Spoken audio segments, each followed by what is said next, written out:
Dave Gilmour's goals. If you're a Dave Gilmour man, good going, you're doing things right. Hi guys, it's Anastasia again and welcome back to my channel. Hope that each of you is having as beautiful of a day as I am witnessing right now, because rather than go outside and enjoy it, I decided to take advantage of it to talk to you guys and film a video because priorities. And because I love you guys and I haven't done one of these videos in a long time, so I'm a little bit nervous. Also, side note, this cup is not empty. I know it kind of looks like it because it's not filled to the top, because I would probably spill it if it was filled to the top because my hands swinging wildly about. I wave my arms around way too much, but I promise there is tea in there. But regardless of whether you believe me or not, isn't this such a pretty cup? My sister got it for me from Anthropology for Christmas because I've wanted it for a long time and I just think it's perfect. This is like my aesthetic in a mug.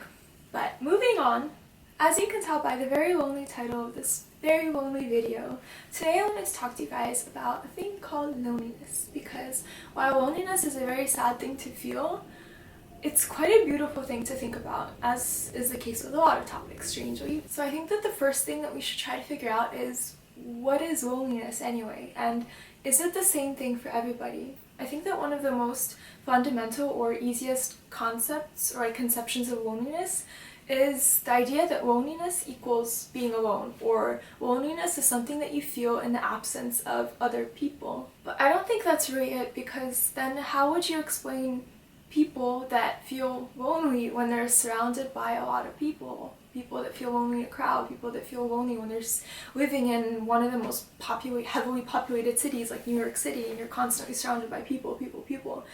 And how do you explain those people that feel lonely when they're actually surrounded by friends? Or how do you explain loneliness that someone feels in a relationship? So the first thing that I want to do with this video is dismantle the idea that loneliness equals being alone. And I think that one of the best quotes to do this is a quote that I saw on Tumblr, and as soon as I saw it I completely fell in love with it because it's just beautiful, so I wanted to share it with you. As you guys know, you can always count on me sharing a lot of quotes on this channel, but I hope you like it because quotes are life, obviously. Alone? Bless you. Ready or not? Here we go. Alone is walking along a street, just you and your city, taking things in that you often wouldn't take the time to appreciate when you're busy with other people. It is allowing your senses to be your company, talking to you with a million different voices of how good this smells or how wonderful that feels. It is taking the time to soak in your surroundings instead of just existing blindly within them. Lonely is seeing something so beautiful that you feel your heart cannot contain it all by itself, that it is going to burst from the radiance that it is longing to express. It is wanting to turn to someone, anyone, and say, "Look at that, isn't that wonderful?" And realizing that, as with so many other memories of late, there is just no one there to share it with. This was a quote by Chelsea Fagan, I'm not sure how to pronounce that, and actually when I reblogged this I added a response and I wrote, "And what I would like above all is somebody to feel alone together with, to walk alongside in silence, neither missing the beauty in our surroundings for the sake of filling silences with conversation or incessant acknowledgement of the other.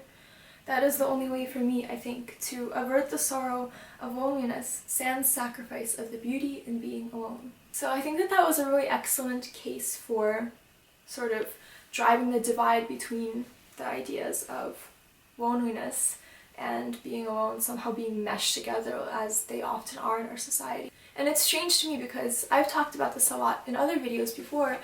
You know, I identify very strongly as an introvert, and as an introvert, alone is something that's not a bad thing. I love being alone. Like, I need to be alone to recharge and just to function properly, like the way that I was born. For a portion of the society, it's very normal to need alone time just to function at your normal capacity. So I can only speak for myself in this video, so if you identify as an extrovert or just this somebody that does equate being alone with feeling lonely, you need to be surrounded by a lot of people to drive away that feeling of loneliness, and I'd love to hear from you in the comments.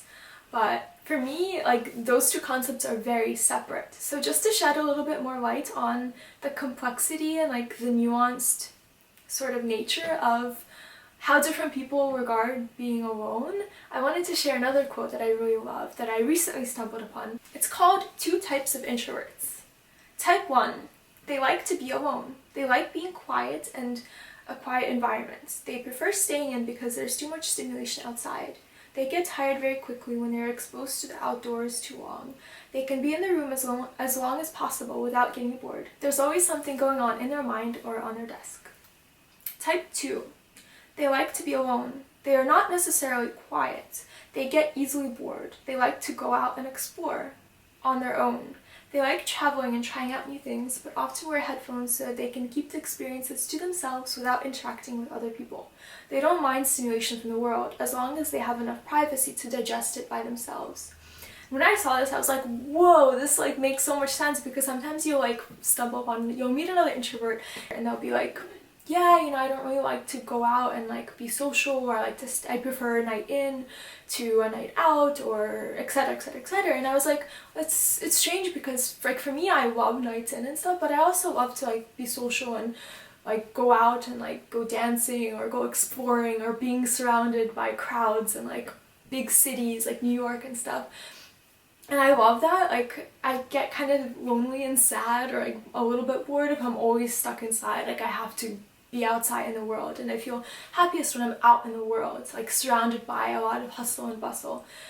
But I get extremely drained if within that time frame I'm interacting with a lot of people for a long period of time. Like, I prefer to be basically what this quote says, like be out exploring but being able to digest it like within my own mind, and interacting just for short periods of time and then recharging by just experiencing it alone.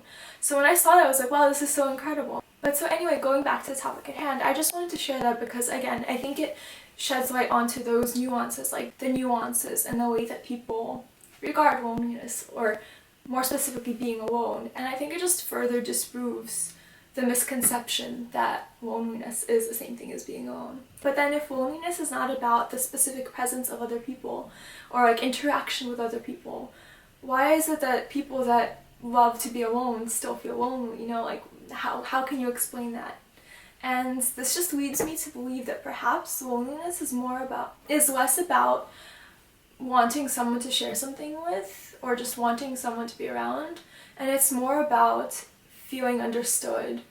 And I think feeling understood is basically about that connection. So it's want of a true like connection in which both parties feel mutually understood, which again might explain why some people who feel lonely just by the absence of people, maybe it's easier, I mean, I don't know, but I'm just hypothesizing, perhaps it's easier for certain people to eradicate that sense of loneliness just by surrounding themselves with a lot of people or a lot of friends.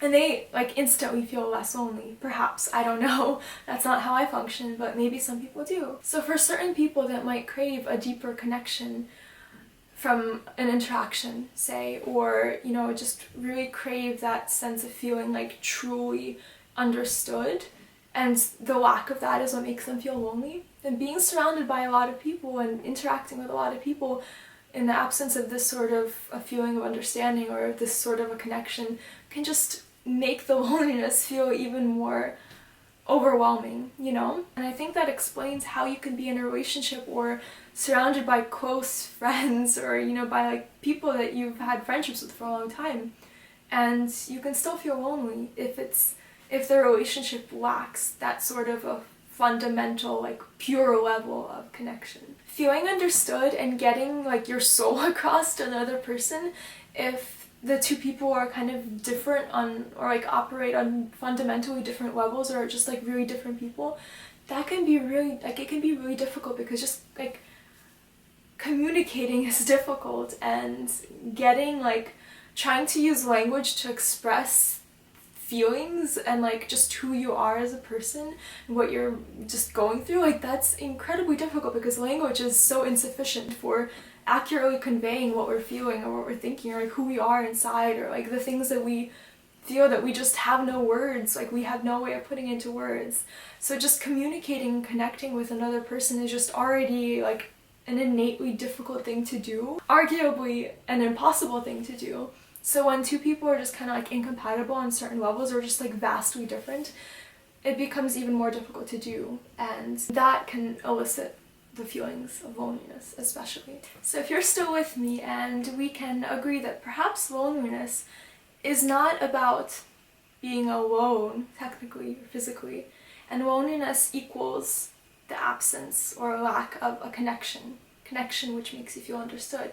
If we agree that that's perhaps a workable definition, then I want to take the rest of this video to share two sort of comforting ideas about loneliness, or potential solutions, not solutions, but just like comforting thoughts about loneliness, if that makes sense, or like hopeful sides of loneliness. So the first bit of solace, I guess you can say, that I'd like to share with you in regards to loneliness kind of ties back into that quote, the first quote I shared with you, where it talks about sort of like feeling lonely. Feeling lonely is when you're like witnessing this incredible beauty that you really want to share with somebody and there's no one around you to share it with. When you feel this sensation of your heart threatening to burst or something, and like there's no one to turn to and say, hey, look at that, isn't that just great? I once saw another quote that was something along the lines of, when you're lonely and you're looking at the moon, imagine all the other people. Imagine all the people. Imagine all the other people, all the other lonely people that are in the same moment, feeling the same way, looking at that same moon. And that brings you a sort of sense of comfort, you know, like you're not alone sort of thing.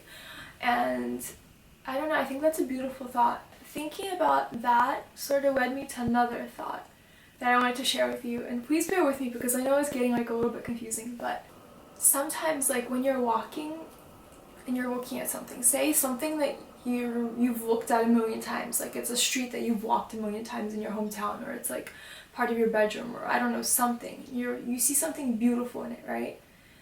And rather than feeling happy that you caught that little moment of beauty, you're filled with you are often, I don't know, in my experience, I've been filled with two sort of origins of sadness, I guess you can say. One is the lack of someone to share it with, which we've talked about, and the second is sort of the recognition that if you're seeing this beauty, like how much more beauty exists in the world that you're missing out on.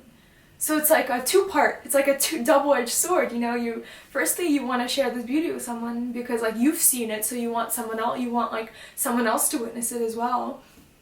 And also like you're realizing that like you're just realizing how much more beauty you're missing out on. Like there's so many more places in the world that you haven't seen, that you might never seen, and you're just stuck in the same place and witnessing this like little bit of beauty when there's so much more out there, you know? And I know that when you put it that way, it sounds incredibly selfish, and I suppose it is. Humans are inherently pretty selfish creatures, and I think it's just one of those feelings that people feel. So the thought that I wanted to share with you to sort of remedy that feeling of loneliness in a way is that imagine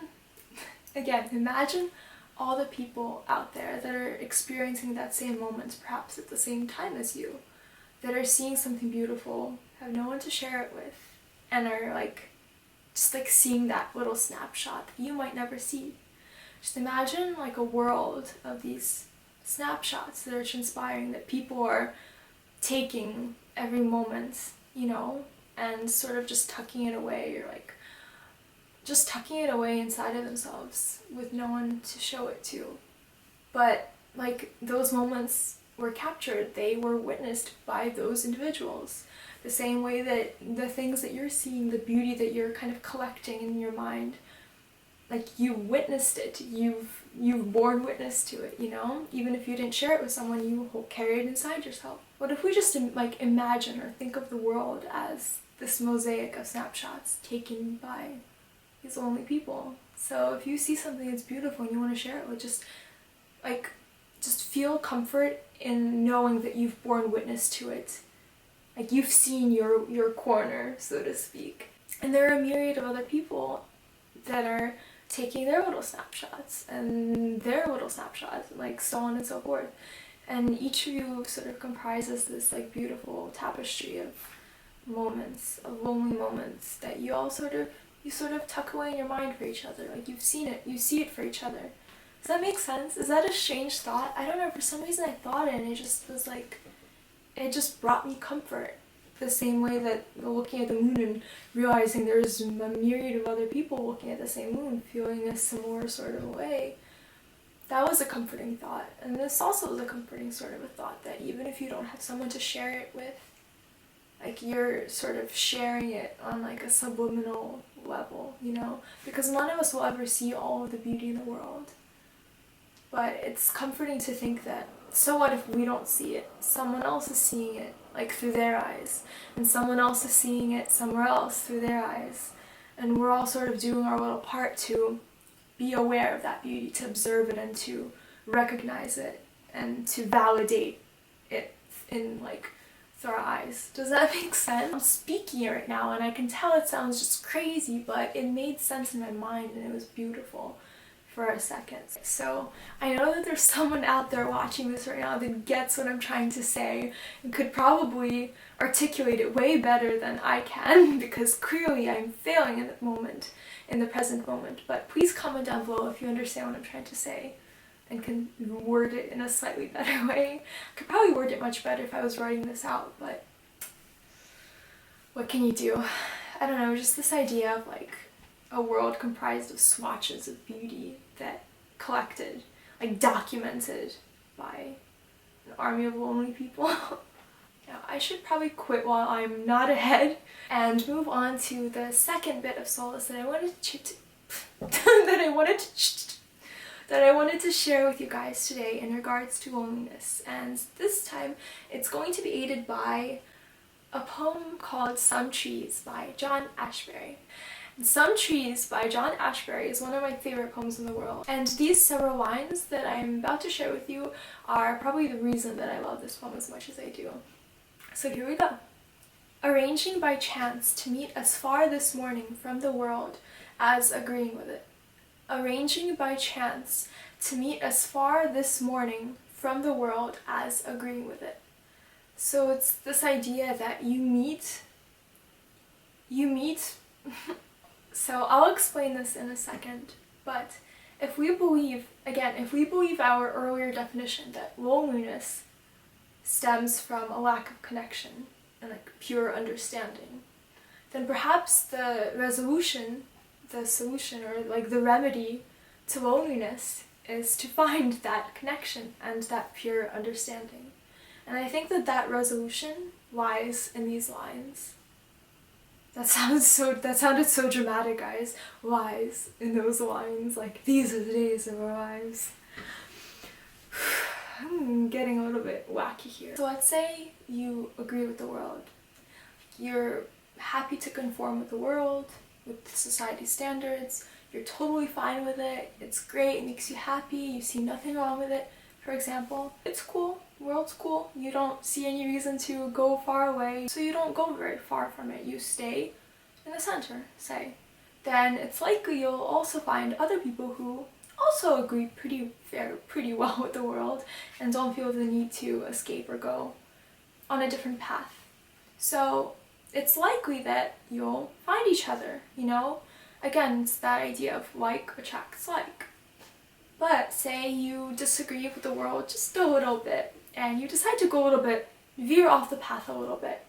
It's likely that in that journey you will find other people who disagree just a little bit and veered off the beaten path, the well-beaten path, just a little bit, and you find each other there. But let's say you really disagree with the world. You and the world are just not on agreeable terms. It's against what you inherently stand for. It's against what would bring you happiness. And you decide to conform to the world and you stay pretty close to it, you know? You don't reject it, you don't go far away, you stay. Then what happens is you'll likely find either other people who also disagreed with it but decided to conform, who are not very happy about that, or you might find those people that agree with it and are just happy-go-lucky, and you're never really fully able to connect or feel understood on a certain level. Like, you'll never be able to understand each other completely, and that could result in loneliness or in that feeling of like lack of connection, lack of pure connection, then consider you really disagree with the world. You and the world just are really not on agreeable terms, right? You just inherently disagree, and what you want for yourself is not what the world sort of wants for you. It's not what society wants for you. But you say, you know what, society, this is my life and I'm gonna do what I want with it. You veer way off the well-beaten path, and you take your own path and you go far, far away, as far from the world as agreeing with it. And there's a good likelihood that in doing so, you'll find along your journey other people who also rejected the world and also decided to go far, far away on their alternative path. You know, and in the process and the journey of listening to your internal drive and sort of following it and letting it take you where it takes you, sort of thing, there's a good chance you stumble upon other people who, like you, made that decision and took that journey, and you find each other far, far away. Because again, like attracts like. If you decide to pursue your heart to Paris, you might meet people who decided to pursue their heart to Paris. You know, that's just a subtle example, but I think there's a lot of truth and a lot of beauty in those lines. Arranging by chance to meet as far this morning from the world as agreeing with it. I just think it's such a lovely little metaphor for, you know, having the courage to pursue your true self, pursue your dreams, regardless of what the world wants or the world sort of dictates. And in finding the courage, you find like-minded people. I just think that's like, it's the message is, in a nutshell, the message is so pure. It's just be true to yourself. If you're being true to yourself and you're being honest, you attract to yourself the people who recognize and connect to those traits. You open yourself to the possibility of like-minded people recognizing those traits in you and connecting to them, and you find each other in that way. You know, it's a pretty basic idea, but I just thought it was a lovely sort of thought to meditate on when you're feeling lonely, and can maybe provide you with some inspiration to rid yourself of certain breeds of loneliness. Well, that's it for today's video. I hope that you enjoyed this and found it interesting or inspiring in some way. As always, I'm really excited to hear your thoughts in the comments. Let me know if you agree with me, if you disagree. Let me know which quote was your favorite, which idea resonated the most with you, or if you have any other bits of insight or ideas or things to share. Please leave them down in the comments below. I'd be really excited to read it because I just think this is such an interesting topic. Please give this video a thumbs up if you enjoyed it. That would be awesome. Share this video with any of your friends that you think might enjoy it. Share my channel with your friends. That would be just super awesome. I would be super grateful. Like, I love you so much already, but I would love you even more. Now I'm just kidding. I love you all the same, regardless of whether you share it or not. Please share it. That would be cool. As always, I will link all of the quotes, or I will either embed them into the screen, which if I have, you've already seen them, or I'll link them in the description. One of the two. You'll know by this point which one I did. I hope you have a beautiful day, and I will see you in the next one. I love you. Bye. Where have they been? Where have they... Oh my god, so there's this like vintage clip of Pink Floyd's David Gilmour, like young, beautiful Dave Gilmour, like mussing his hair up, I don't know if that's a word, but, and like flipping his hair and pouting and looking all sultry, and I just, for a second there, for one split moment, I saw myself as David Gilmour, which is, guys, Dave Gilmour's goals, and Dave Gilmour, oh gosh, I'm so tired, I'm hungry, cold and simultaneously hot because the heater's on. Just a mess, just a total mess. Hashtag Dave Gilmour goals. If you're a Dave Gilmour man, good going, you're doing things right. Nie słuchaj!